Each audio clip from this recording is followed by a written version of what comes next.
पुढची साताऱ्यामधली एक धक्कादायक अशी बातमी आहे, कारण साताऱ्यामध्ये ड्रग्जचा कारखाना होता जो आता उद्ध्वस्त करण्यात आलाय। साताऱ्याच्या सावळी गावामध्ये एमडी ड्रग्ज बनवण्याचा कारखाना सुरू होता। मुंबई क्राइम ब्रांच मधल्या जे काही पथक होतं, या क्राइम ब्रांचच्या पथकाने या ठिकाणी धडक दिली आणि कारवाई केली आहे। सावळीमधील शेतामध्ये म्हशीच्या गोठ्यात ड्रग्ज बनवण्याची प्रक्रिया सुरू होती। 10 किलोवरून किलोपेक्षा अधिक एमडी ड्रग्ज हे पोलिसांनी जप्त केलाय। या कारखान्याच्या प्रकरणी 3 जणांना ताब्यातही घेतलंय।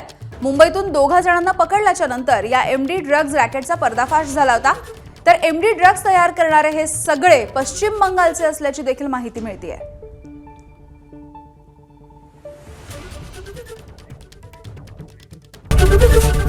एबीपी माझा, उघडा डोळे बघा नीट।